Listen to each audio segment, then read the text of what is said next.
In this video, we're going to continue our examples from section 2.1 and 2.2 on elementary derivative rules. So here for example 3, we're given a function f of x equals x cubed plus 2x squared minus 7x plus 10. And we're given a graph of this function on the right here. So part A says, find an equation of the tangent line to the function at x equals 2. So by now you all are pros at this, but we have our new shortcut tools behind us. So what we first need to do is compute the slope of the tangent line. So recall the tangent line is going to look like y equals mx plus b. We first need to find that m, which is the slope of the tangent line at the point 2, f of 2. So to do that, we need to find the derivative of our function at 2. So let's do that by first finding the derivative, f prime of x. So our function here is given above. So now we just have a sum and difference of terms that we have our shortcut formulas for. So at this point, please pause the video and work out the derivative of this function for yourself. And when you're ready, start the video again to check your work. All right, so let's go for it. So we just need to take the derivative of each term here. And we see that we're mostly going to be just using the power rule.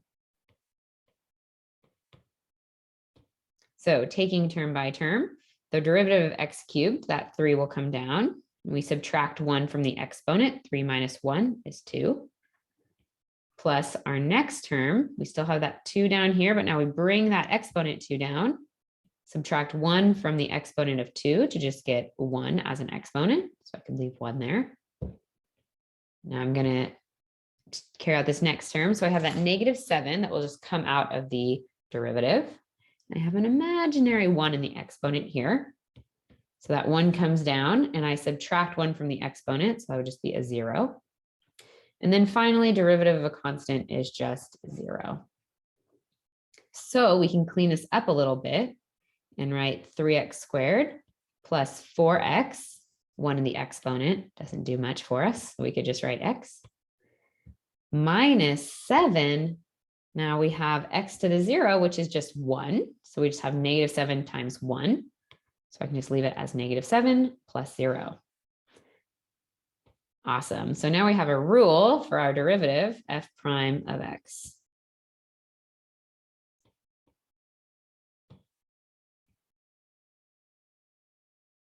And instead, I should write, this is any x here, not just 2. Okay. Awesome. So now we're going to use this function or this formula we just found for the derivative to find f prime of 2. So how are we going to do that? Well, we're just going to plug in f prime of 2 is then equal to, I'm going to plug in 2 for these x's, 3 times 2 squared plus 4 times 2 minus 7. So that becomes 3 times 2 squared is 3 times 4 plus 4 times 2 is 8 minus 7, which is equal to 12 plus 8 minus 7, which is equal to 13. So here I found that my slope m is equal to 13. So now in order to continue to find my tangent line equation, I need to find the vertical intercept, or the b for my equation y equals mx plus b. So we want to use a point on our tangent line. So we know the point x is 2, f of x is f of 2 is a point on my tangent line. So I need to find f of 2. So for that, I go back to my original function here. Here's the rule for my original function. And now I'm going to plug in 2 everywhere that I see the x. And make it smaller so I can see both. So this becomes 2 cubed plus 2 times 2 squared minus 7 times 2 plus 10. So take a moment, pause the video, work out that number on your own, and then we can compare results. Did you pause? All right, for this, I'm getting 12. I had to pause for a moment. So then my point on my derivative, or tangent line rather, is 212. Okay, so here I have a point and I have my slope. So now what I can do is use the setup for my line. So I have 12, which is my y, is equal to 2, which is my x, times 13, which is my m, plus b. So now I can just solve for b. So I have 12 equals 26 plus b. Subtract 26 from both sides, tells us that negative 14 is equal to b. So now we're all set here with our m and our b for computing our slope. So then our tangent line just becomes y equals 13x minus 14.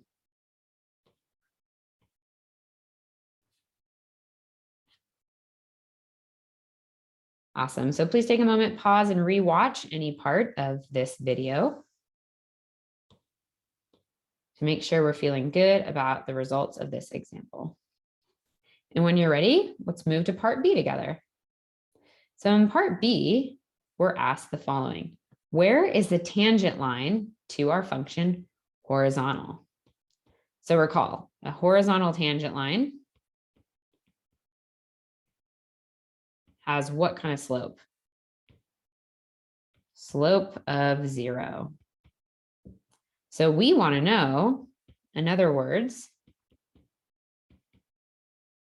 when is f prime of x equal to 0? For what x's does this happen?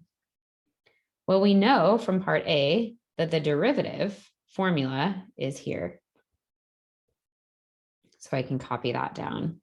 So we know f prime of x is equal to, I'll write it bigger down here for us, is equal to 3x squared plus 4x minus 7. So we want to know, when is this equal to 0? For what x values does this happen? So what we've just done is set up an equation for ourselves. We have this equation with one unknown, x. So now we just need to start here and solve for x. So we see that we have on the left a polynomial of degree 2, meaning that squared term. So we should hopefully be able to factor that left side into a product of 2 monomials. So we want 2 numbers here that multiply to get 3x squared, 2 numbers here that multiply to get negative 7, and such that when we do the opposites, we add to get 4x. So pause the video and take some time to think about how we might factor that. So you might use some trial and error. I like to start with this first term and think about what 2 terms multiply to get 3x squared. So right away, I would think that we might try then 3x and x. 3x and x multiply together to get 3x squared. And then I might also try, well, I need 2 numbers to multiply to get negative 7. So I can only think of 7 and negative 1, or negative 7 and 1. These multiply to get negative 7. But now we want to add them together, add the products, to get just positive 4. So I know that I don't want to multiply the 7 and the 3 because I'm going to get a number way too high. So let's try putting the 7 here and the 1 here. And now notice I want a positive 4. So I'm going to want the 7 to be positive and then subtract away the 3. So our factored form should look like this. And you can check. Actually, I encourage you to pause the video and check. Email me if this is incorrect, and I would love to update it. So now what that means is that either of these terms is going to be equal to 0 to get us a result of 0 in the equation.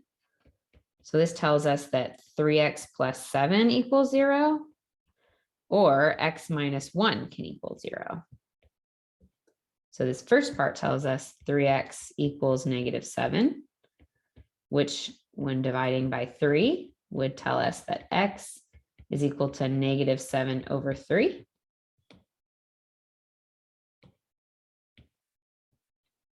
And this second part tells us that x, if I add 1 to both sides, is equal to 1. So what we've just found are two x values with horizontal tangent lines. So I'm going to summarize my findings here. So we found that our function f of x has, let me rewrite that here. F of x has horizontal tangent lines at x equals negative 7/3 and x equals 1. So the way that we can check that is to look back at our derivative, compute the derivative at these two x values that we found, and make sure that, yep, check the derivative is 0 at that point. Now we can go back to our graph and take a look and see if it matches up. So let's look for negative 7/3 and 1 on our graph. So here x equals 1. Oh, hey, looks like we have a horizontal tangent line there on our graph. So our solution matches up pretty well here. And then also looking at negative 7/3. So negative 7/3, 3/3 would make 1, 6/3 would make negative 2. We have 1 extra third. So it's about at negative 1, 2, and 1/3. So if we look there, nice. Looks pretty good. Another horizontal tangent line there. Awesome. All right, great work on this example. Feel free to rewatch any part of this example, maybe the whole entire thing, to feel really good about this problem. You're going to see some more types of problems like this on the homework and future assignments. Also, bring any questions you have to me or bring them up in class. Awesome. Thanks for your work, everyone. We have one more example in these notes and then some example exercises for you. Keep up the hard work.